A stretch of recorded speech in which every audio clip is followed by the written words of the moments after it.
families and whoever else is here to join us today. My name is Lauren and this is Fostering Lauren. A little bit about me, I always throw out there, I'm a foster mom, I'm an adoptive mom, I'm a biological mom to some of my kids.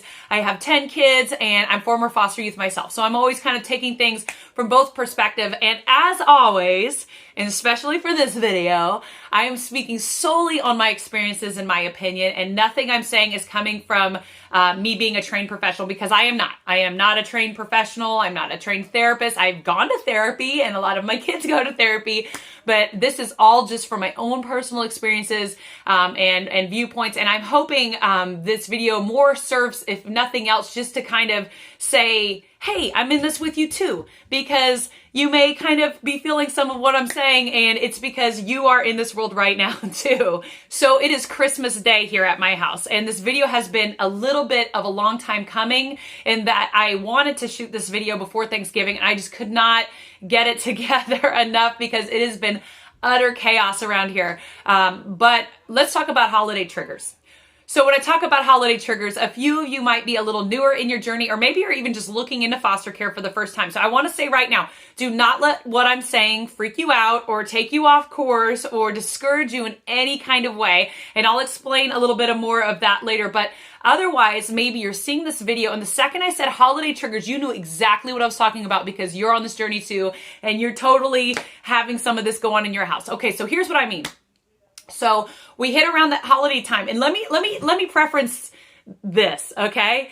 When I say holiday, I don't just mean holiday, okay? Because birthdays count in this little list, right, of holidays. Significant times a year, school starting, school ending, these kind of things, okay? So big yearly milestones, okay? So when I say holiday triggers, I'm talking about when we hit a certain time of year, our kids hit a certain time of year, and just the poo hits the fan, right? So you start seeing behaviors either you've seen before, but maybe they're coming out a little stronger, or maybe new behaviors you've never seen before. Maybe you see your child regress. Maybe you see, your child acting in ways that just don't make sense. That's exactly what I'm talking about. So let's start first off by talking about the behavior component to that, okay? So maybe I haven't quite got there in videos, but first things first, okay? When we talk about something that is impacting our children, right? It's easy to kind of get into the moment of thinking that this is a behavior and then I need to address that behavior. So something to learn about me, just as a human being, I tend to lean towards the side of connected parenting. If you've not heard of connected parenting, don't stress. I will talk about that in other videos. A lot of those types of looking at our children that come from hard places is it's about peeling back that onion, right? Taking those layers back. So a lot of the behaviors aren't necessarily what they seem. So I'm going to give you an example. We've been a homeschool family for about 10 years, but while one of my kids was still in foster care, he had to go to public school, and during that time he got suspended on the regular. And usually it was during, you could kind of see when things were happening in the case, all of a sudden behaviors would shift at school. Well, it turns out in the long run, after therapy, after we had gone through counseling and sought help, that he wasn't just trying to act out or be angry or be mean or anything like that.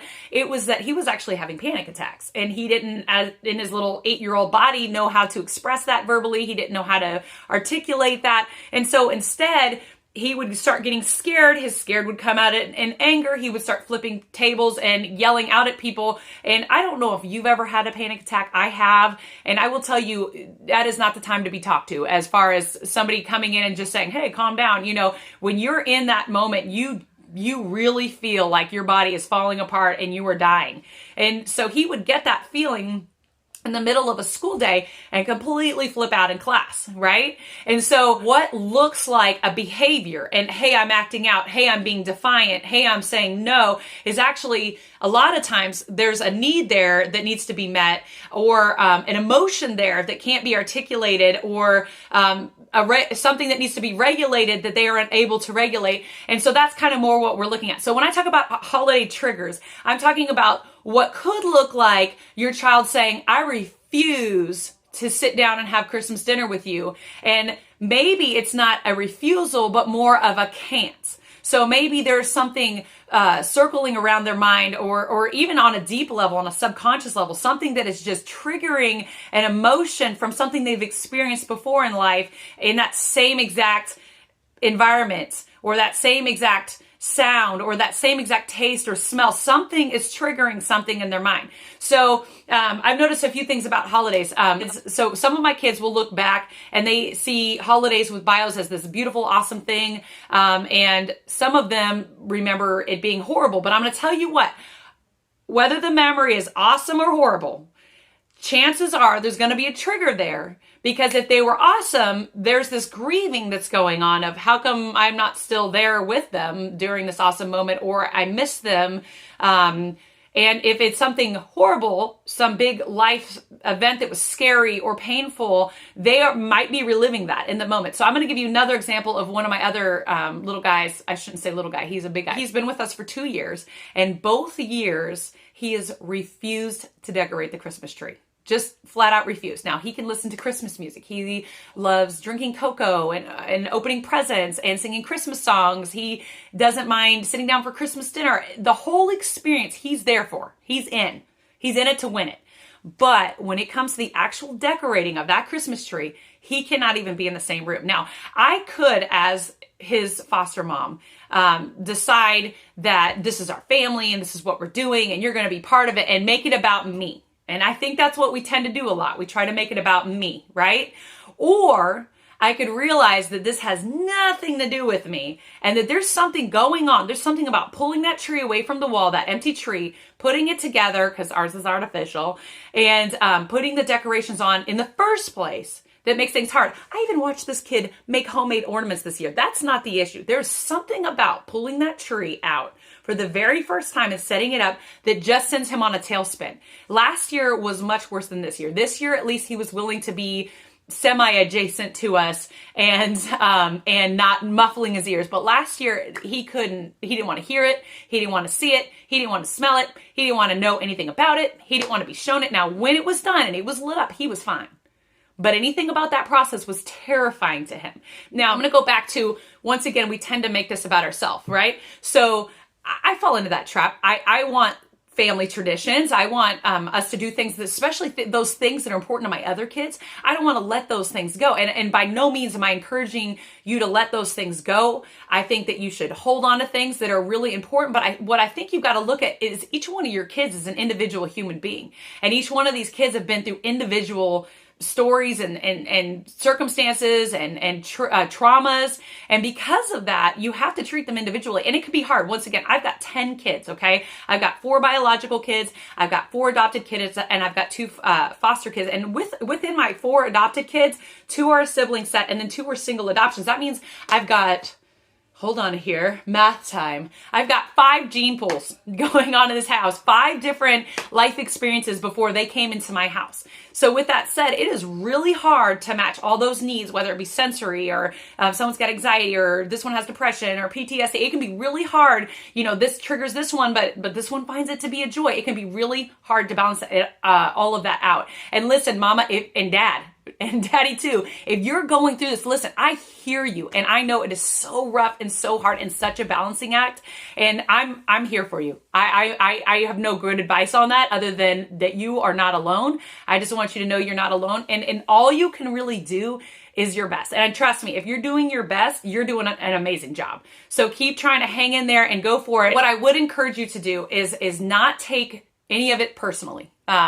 So I saw a person ask on Facebook, once again, going back to the question of, you know, should these children get Christmas presents? They've yelled and screamed and trashed the house and done all these things around Christmas time.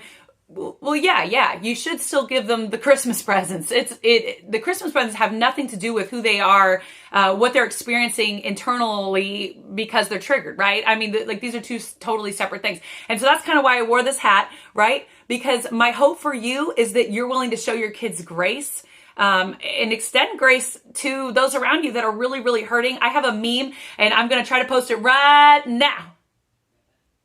So I really love the Starbucks sign because I think that we don't realize, like we look out into the world and we see that there is potentially a very hurting world around us, but we don't bring that home. Like we forget that some of that is happening right under our nose. And I do have kids that are stuffers, and maybe we can talk about that in a different video. But basically I look around this holiday and I go, I've got a couple kids that are going to tell me the entire time they're fine. They're going to have a smile on their face and they're going to be great. But those are the ones I really have to watch, the ones that don't have their heart on the sleeve, the ones that kind of suppress all their feelings, because those are the ones that aren't going to tell you when something is wrong.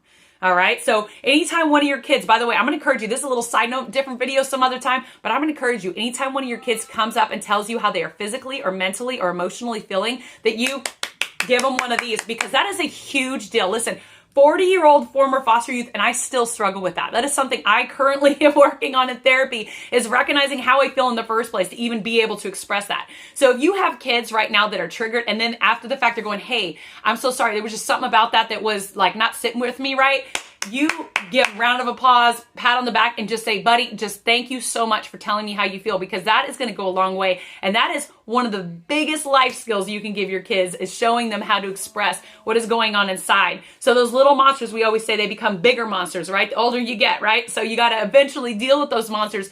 So the best way to do it is to let out and just express those things. And so I'm always so proud of my kids when they do that. But anyway, I just wanted to get on here and I just wanted to tell you, look, moms, dads, future moms, future dads, you are not alone. Hey, little shout out to caseworkers, CASA workers, ad items. If you're going into homes, I doubt many of you are around the Christmas season, but if you're going into homes, listen, if you see all the kids climbing up the walls all wackadoo around Christmas and Easter and Thanksgiving and birthdays, listen, I know most of you know, especially you veterans, the ones that have been going at this forever, you know exactly what that's all about. But if you're seeing it for the first time, please don't blame that foster mommy and that foster daddy. They're doing their best. It has nothing to do with them. Holidays are hard for a lot of people, and we see it in adults all the time, and we extend so much grace to that. We see movies and TV shows where people are struggling through the hospital. Well, we see movies and TV shows where people are struggling through the holidays, and we totally get it. But once again, sometimes it's happening right under our nose, and we're just completely ignoring it and choosing not to see it. So once again, extend grace upon grace upon grace. It has nothing to do with you. It has nothing to do with foster mom and foster dad. We're all just trying our best. So Merry Christmas, everybody. Please like, subscribe. Once again, comment, because I want to hear what you're going through. What's your Christmas like? Let me know in the comments below, and I will see you next time.